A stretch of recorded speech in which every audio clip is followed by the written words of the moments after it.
नमस्कार, इन खबर में आपका स्वागत है। समाजवादी पार्टी की आज बैठक हुई जिसमें अखिलेश यादव को सर्वसम्मति से विधायक दल का नेता चुन लिया गया। ये बात अलग है कि उनके चाचा शिवपाल यादव को उस बैठक में नहीं बुलाया गया, जिसकी वजह से वो थोड़ा नाराज भी है। लेकिन अखिलेश यादव का अपना इंटरप्रिटेशन है। सबसे बड़ा सवाल ये है कि आखिरकार अखिलेश यादव पहली बार विधायक बने हैं और पहली बार ही विधायक दल के नेता यानी कि विधानसभा में विपक्ष के नेता बनेंगे। राम गोविंद चौधरी जो अभी तक पिछले कार्यकाल में विधानसभा में प्रतिपक्ष के नेता हुआ करते थे, बलिया के बांसडीह विधानसभा क्षेत्र से जीते थे, वो इस बार चुनाव हार गए हैं। तो दो समस्याओं का अखिलेश यादव ने समाधान किया। एक तो राम गोविंद चौधरी की जगह कौन लेगा। कोई भी 125 विधायक जीत करके आए हैं, 111 उनके उनमें से बन सकता था, कई सीनियर नेता हैं। दूसरी बात, अखिलेश यादव ने जब लोकसभा की सदस्यता छोड़ी थी उसके एक दिन पहले वो आजमगढ़ गए थे। राजनेता जब भी ऐसा फैसला करते हैं तो ये दिखाने की कोशिश करते हैं कि हम जो फैसला ले रहे हैं वो क्षेत्र की जनता से पूछ करके ले रहे हैं, और आकर के उन्होंने लोकसभा की सदस्यता से इस्तीफा दे दिया था। सबसे बड़ा सवाल ये है कि अब जाकर के अखिलेश यादव ने क्यों विधानसभा की सदस्यता चुनी और लोकसभा की सदस्यता से इस्तीफा दिया, इसके राजनीतिक मायने हैं।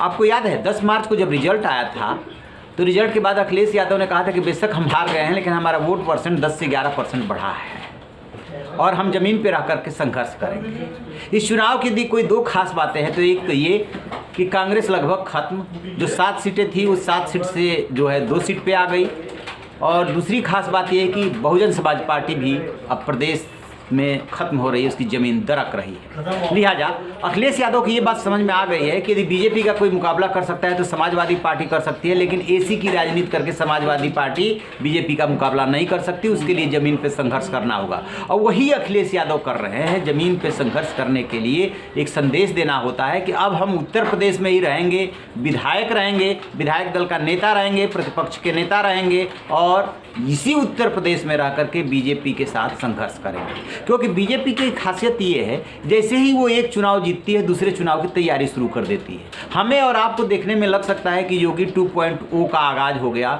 लेकिन योगी 2.0 का आगाज़ तो हुआ ही हुआ है, मोदी 3.0 की तैयारी भी इसी के साथ शुरू हो रही है। इस साल के लास्ट में हिमाचल और गुजरात में चुनाव है, उसके बाद अगले साल 2023 में फिर से 5 राज्यों का चुनाव है, उसमें से मध्य प्रदेश, राजस्थान, छत्तीसगढ़ भी शामिल हैं। लिहाजा 2024 की तैयारी अखिलेश यादव भी कर रहे हैं और बीजेपी भी कर रही है, क्योंकि अखिलेश यादव को बहुत अच्छी तरह से पता है कि यदि 2024 में टक्कर नहीं दे पाए तो फिर 2027 फिर से मुश्किल हो जाएगा, और यदि 2027 में फिर हार जाते हैं तो फिर प्रदेश की राजनीति में जमना मुश्किल हो जाएगा, क्योंकि बीजेपी और राजनीतिक दलों जैसे राजनीति नहीं करती है। वो अपने विपक्ष को, मतलब अपने जो उसके विरोधी हैं उसको उखाड़ फेंकने में यकीन करती है। तो अखिलेश यादव जो विधायक दल के नेता चुने गए हैं, प्रतिपक्ष के नेता बन रहे हैं, वो ये संदेश देने के लिए बन रहे हैं। जैसे कि बिहार में तेजस्वी यादव प्रतिपक्ष के नेता हैं, तो इसमें होता क्या है लोकतंत्र में कि एक छाया कैबिनेट होती है। विपक्ष की ये जिम्मेदारी होती है कि सरकार यदि गिरती है तो वो सरकार बनाए, सरकार को हर मुद्दे पे घेरे और उसमें एक नेता दिखे। वही अखिलेश यादव दिखने की कोशिश कर रहे हैं। मुलायम सिंह यादव ने समाजवादी पार्टी खड़ी की, मुलायम सिंह यादव ने लाठी डंडे खाए, उन्होंने खुद भी गोलियां चलवाई अयोध्या मंदिर को लेकर के जब कारसेवक पहुंच गए थे। तो पार्टी खड़ी करने के बाद उनके साथ कौन था? शिवपाल यादव। दोनों भाइयों ने मिलकर के पार्टी को खड़ा किया था।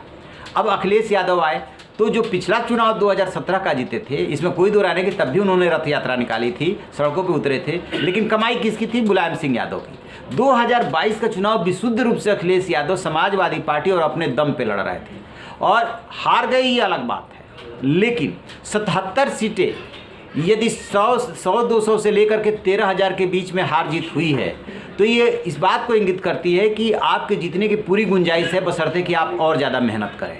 वही अखिलेश यादव प्रदेश की जनता को, पार्टी के कार्यकर्ताओं को मैसेज देने के लिए विधायक रहना चुना उन्होंने। फिर जो है अब वो प्रतिपक्ष के नेता बनेंगे और यूपी में ही रह करके संघर्ष करेंगे। 2024 का लक्ष्य सामने है, 2027 थोड़ा अभी दूर है, लेकिन 2024 में कुछ करके दिखाएंगे तभी 2027 का लक्ष्य पाएंगे, अदरवाइज तो फिर ये बीजेपी है। तो आप रहिए बेखबर, देखते रहिए इन खबर। Thank you. इन खबर चैनल को सब्सक्राइब करें।